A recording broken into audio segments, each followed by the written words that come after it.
How are you? Morris from Malloy Restoration here. We're here today to talk to you about this piece of mahogany, which is a leg from a billiard table, and the piece we are going to strip the finish off it. Now, the reason we're stripping the finish off the piece is because it has a spurious finish on it, which has actually reacted with the original oil and wax finish. So I'm going to talk you through the process of stripping, why we're actually stripping it, and after that then the way to prepare the grain for refinishing it in its original finish, which would have been oil and wax. But that'll be in a later episode.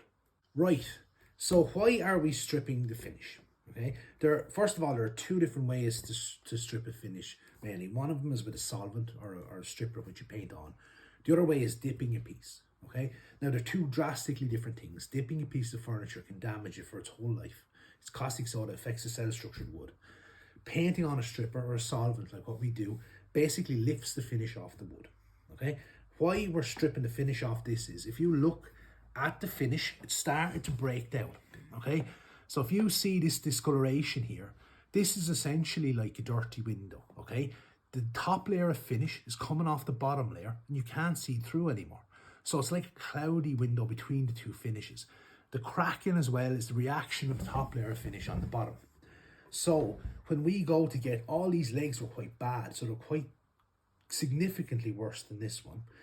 So we have to bring them all back to the same depth, the same color. So we have to remove the different degrees of spurious finish on the piece. So if you look at the piece itself, if you look here, this finish is very good, it's period correct. Whereas when you come up along the piece where it was got more wear and got refinished, the actual finish is quite bad and it has this thick, like varnish kind of finish on it. Now, we would have solvent tested the finish to check what it was, and we would have learned that the tops of the turnings are spurious, the fluting and the turning down here is correct. So we spoke to the client and we've decided to remove all of the spurious finish, bring it back, and then put a proper hard working oil and wax finish on it, which would be good for decades to come. Now, for the stripping process, first of all, you want to think of safety. Okay, so you need your goggles, you need to have them on. The stripper gets in your eye is very sore. Okay, not that I ever did it without goggles. Okay, you need your gloves as well because the stripper will burn you. Okay, now then your wire wool for cleaning off the stripper and pulling, not trying to pull the grain. So you don't want sandpaper or even a coarse wire wool. This is 4-0 wire wool. And it does seem kind of when you're stripping that it's a bit too soft, but the damage you do stripping, you have to minimize that because the timber should be nearly ready to refinish after you strip. A piece of softwood. Now, this is a real great trick of the trade. You use a piece of softwood to scrape off the stripper because it won't damage the hardwood. Okay, so if you use something harder than the mahogany to scrape off the stripper, you're liable to leave scrapes and lines in the mahogany. Piece of kitchen towel, and finally the stripper. Now, I'm just using a brand of stripper you buy in a hardware store. There's no point in me telling you you have to use this exact stripper because every shop in every country has a different type of stripper. They're all down to regulations. The EU's regulations are different in the UK. The UK are different to the States. So go to your hardware store, talk to the guy there, get a stripper, read the instructions on the back of each can, follow the safety guidelines. So once again, remember, glasses on, okay? Now, it would be recommended, we're only stripping a small section here, but if you were to go, say, and decide you want to strip a dining table or a big surface area, be careful, especially if it says you have to ventilate the area when you're stripping. Some of these strippers contain dichloromethane, okay? Stuff like that, it's hard going, you know, so make sure if it says ventilated, get outside, do it in the garage with the door open, get the air in. My goggles are fogging up already, so I better get going. So, stripper here, make sure you're storing it in a jar. I normally put it into a glass jar so you can close it because it evaporates. Even if you're using like a solvent-based one, you lose the kind of sting out of the tail of the stripper. So what you're doing when you're putting it on, now this is the spurious finish, and I would say dab that on there. It is kind of relative to, like people would say, don't put on too much, but yeah, it has to be able to work, you know? So it has to be able to do its job. You want to put it on and get a nice thick coat on the area you're doing. Don't go mad and cover the whole thing in stripper and think, gotta fly back at it. Get yourself grounded, try a little piece, see how the finish is working. By the time you've half of the leg done, you've got your rhythm, you know how much you're going to get done in what time before it evaporates. Now, so this is already, you can see this is starting to bubble, okay? So this is basically what's happening is this is our spurious finish leaving the original finish, okay? So it's already starting to lift, so that's coming off really fast. Now, we'd want to leave it on there for about 15 or 20 minutes to do its work. Then we go and pull it off with our wooden scraper, bit of wire wool, and then clean it with the kitchen towel. So this has actually only been on here about 6 minutes, okay? Now I can see that the actual finish is starting to move, okay? So it's starting to kind of run down the piece, which means the finish has lifted fully. It's good to watch this, monitor what's happening, because it's very hard to know what's been done to this. It's over 160 years. It could have had 3 or 4 different finishes. It could have been refinished twice. So monitor what the stripper's doing, the strength of the stripper. And when it's ready to come off, take it off so you don't pull the grain filler and all the grain preparation out of the wood. We're going to take this off with the wire wool, but I'm going to go in for a close-up now so you can really see how the finish is coming off the wood. So we're going to go at this with the 4-0 wire wool. We're going to try and pull back the finish off the piece. Now, the finish should come away easily, okay? If the finish isn't coming away clean and easy like that, it needs more stripper, okay? Now, you're kind of always a bit tempted to keep going with stripper to get absolutely everything. I would say don't, because in here is grain filler. The filler's been put into that grain. It's a very important part of French polishing. It's in the grain. If you keep stripping it too far, you pull it out and you have to put it back in, and it's a whole extra process.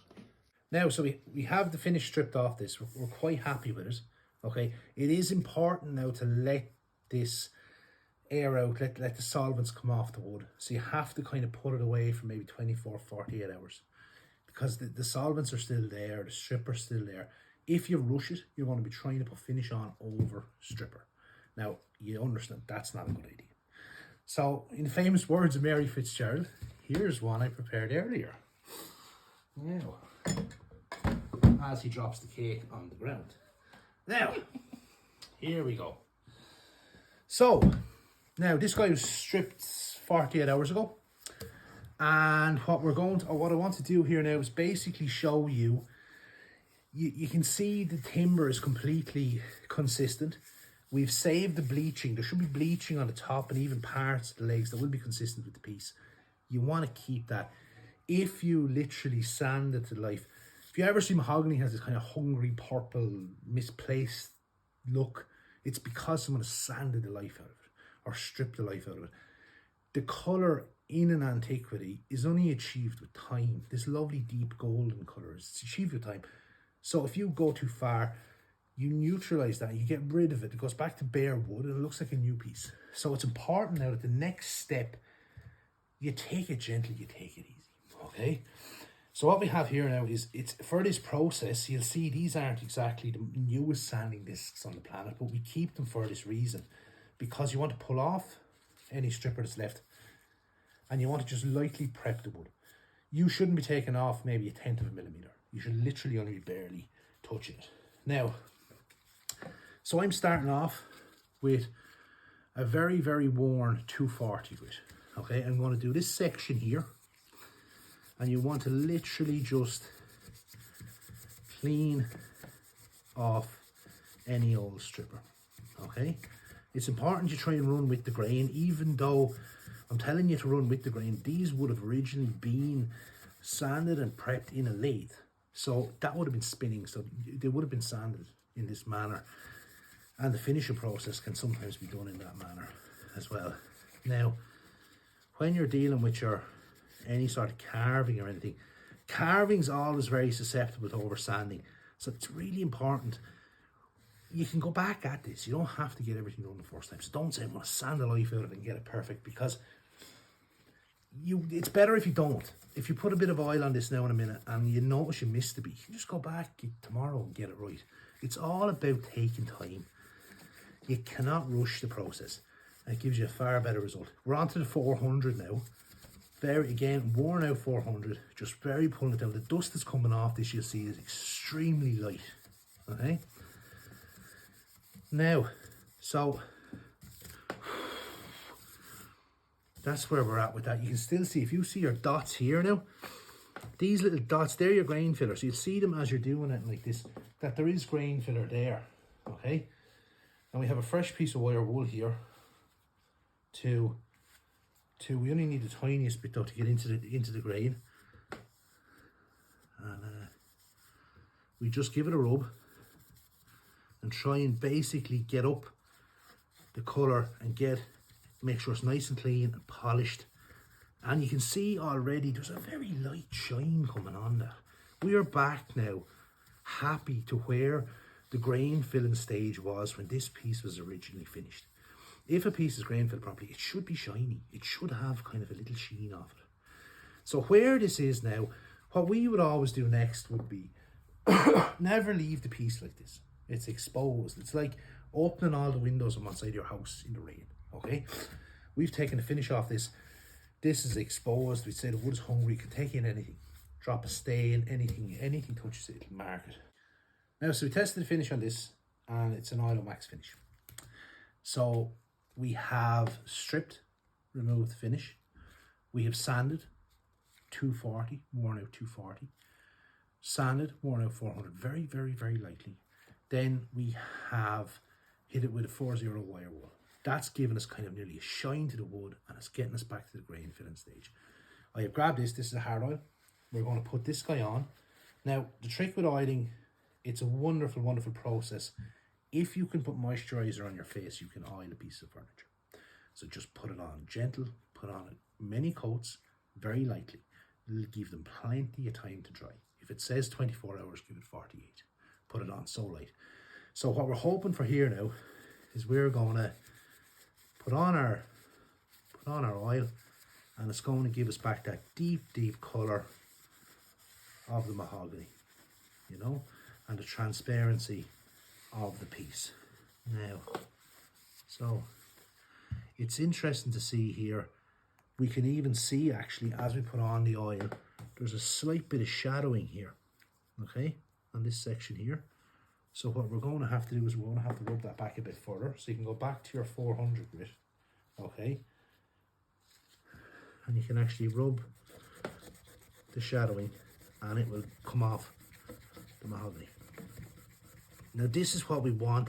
You could say we could over sand this, but it's always better to leave that little, to protect the grain filler and protect the colour of the wood, rather than actually just stripping the life out of it and sanding it to bits. It's always safer to go back and get those little bits, take your time and protect what's there, because you can't fake that colour, you can't fake that depth in a piece. So our next episode, we're going to come in and we're going to show you the process of finishing these. The coats of oil, the coats of wax, and then the finished product. Thank you.